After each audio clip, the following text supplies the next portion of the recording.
Welcome to another edition of 42 Straight Years In. On my crackhead update, I stopped at a Greyhound bus station yesterday. I saw a lot of guys being released from prison. They had their little red bags.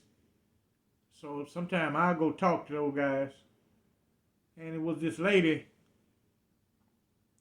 standing outside the bus station. She had a backpack and a suitcase. So she started talking to me. She said, hey, are you from Dallas? I said, yeah. She said, what's the name of that big tall building right there? I said, that's the Bank of America. I said, that's the tallest building in Dallas. She was looking. She said, yeah, I'm from Mississippi. She said, that building's so tall, look like it's going to fall down. She said, well, they got some handsome men here in Dallas. All these men handsome. I looked around and I said, shit. I said, all these guys is homeless. She said, they won't be homeless long because I got Section 8. I brought it from Louisiana. I brought it from Mississippi. I mean, and my sister, she lived here in Dallas. And she told me, I'll find me a husband here in Dallas. I said, yeah, you look for one. You'll find one here. She said, I got food stamps and everything. I'm ready. Boy, look at these fine Dallas men. I say, shit, all these guys homeless. I said, wait till you see some real Dallas dudes.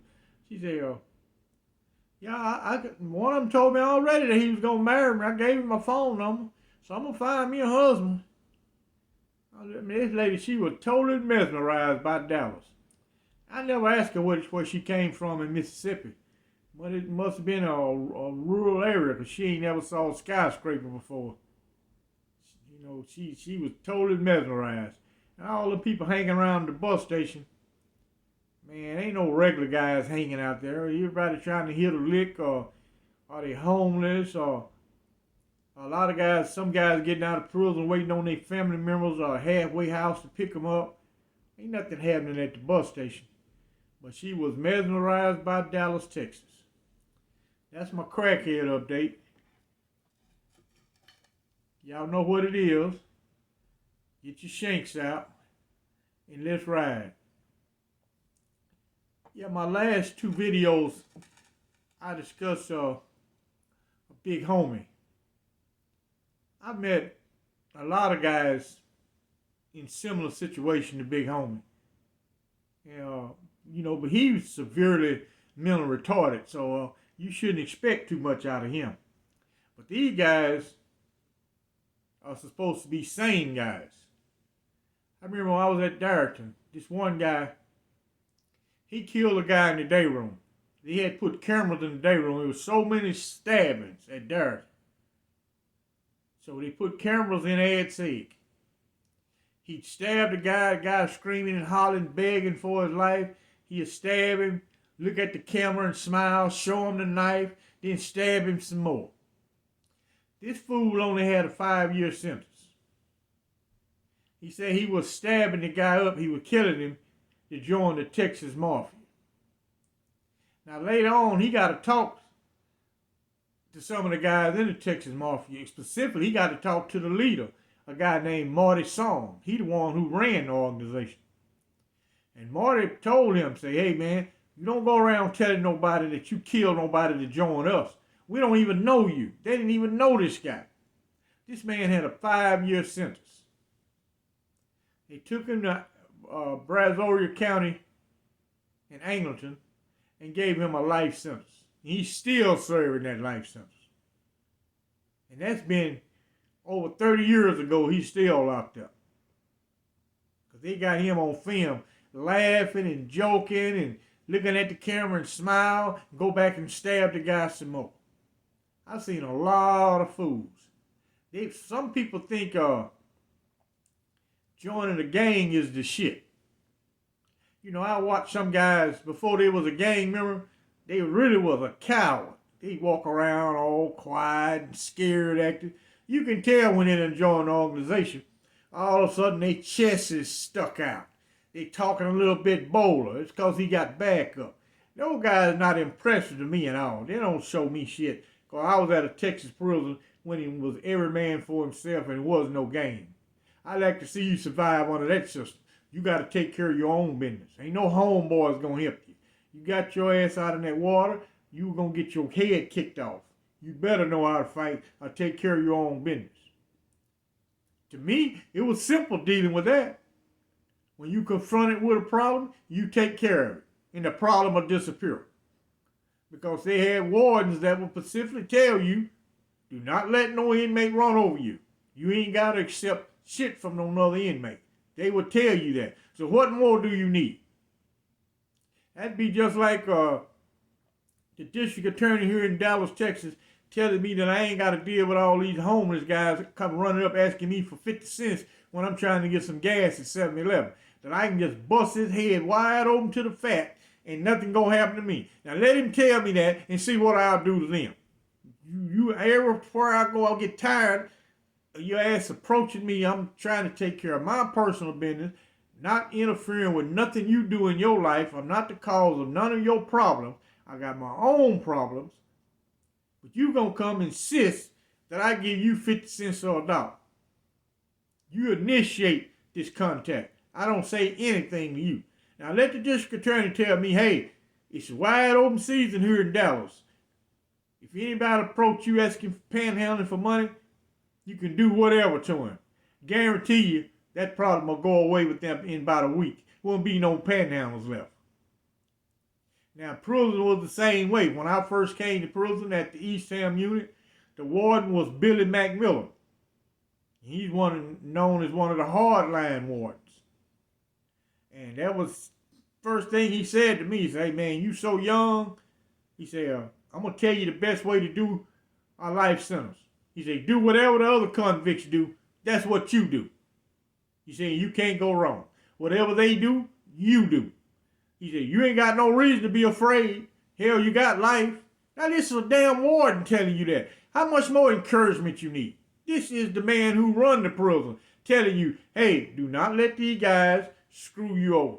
You ain't got to accept nothing from them. Now, he's not talking about the inmate guards because they work for the prison administration. But he's talking about a regular inmate. Majority of the time, that's where your problem was going to come from, was the regular inmate. These guys got good human psychology. They look at your body language, the topic of your conversation. It's a lot of things you do. Tell them everything they need to know about you. And some guys just sitting back checking you out. Now, the way the old maximum security prison was ran, these guys wouldn't actually approach you because they don't know who you know at that prison. You might have a brother there. Or your uncle, he might be an inmate guard. So they don't know. They wouldn't just put their ass out on the firing line. They will wait, listen at the conversation that you have, and they'll be waiting on you to get in some type of incident so they'll see what you made out of. And back then, it was just a matter of time. You and the guy gonna have some words or have something because it was a free-for-all. And a lot of guys took advantage of that. They didn't give a shit about you fighting or assaulting some guy. That they didn't even care about it. So a lot of times that would happen. But most guys was worried about retaliation. Because you mess with the wrong guy, he might have a fall partner, a co-defender, live at the other end of the prison. Finally, he get word to his homeboy, hey, this guy down here messing over your buddy. Then he comes down there and it's a whole different ball game. So those guys will actually wait on you to slip. Or get in a gambling debt. Or you and the guy have some words over a seat in the day room. Or some guy just haul off and slap the shit out of you and they'll watch what you do. And that's was going to be how you made it in a maximum security prison. And you wasn't going to have no help. Now, some of those guys would help you, but you had to take the initiative and help yourself first. You know, I've seen a lot of guys say if a guy's assaulted. I've had a guy, he's talking about this guy, I can't whoop this guy. And I'd say, okay, I'd give him a knife. I say, hell, you got a 40-year sentence, go stab it.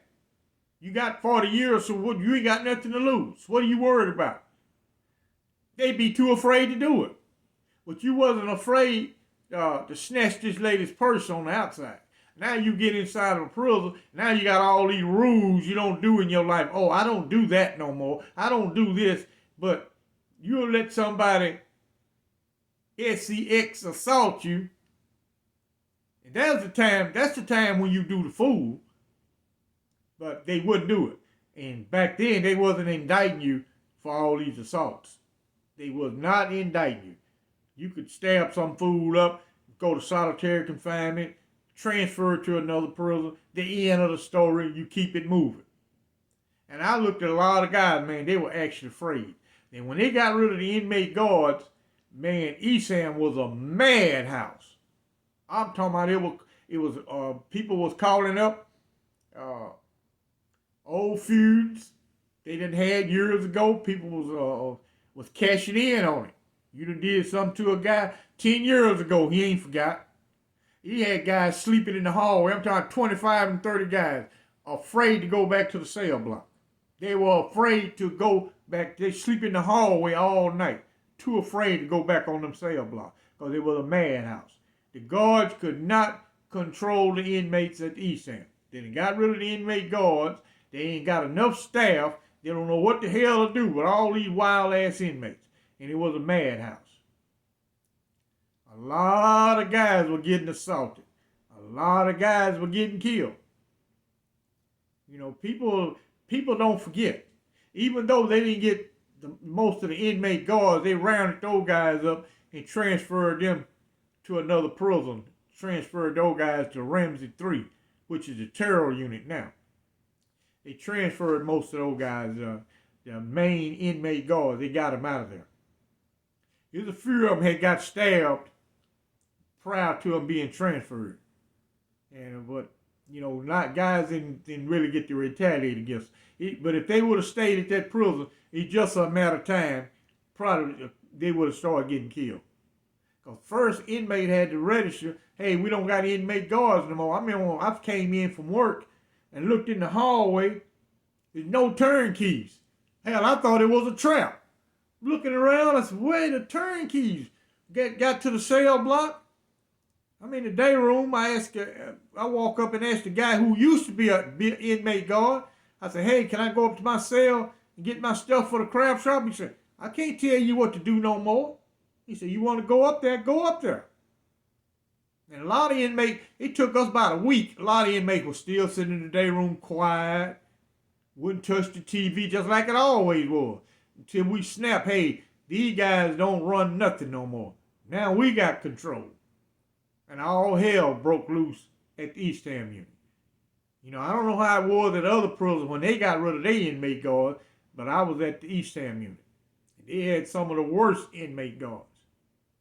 Now, the last time that I found out any information about Big Homie, he was in Estelle High Security. They had, like I said in my last video, they had constructed a special cell made out of steel that he can't tear the door off, and locked him up in that cell.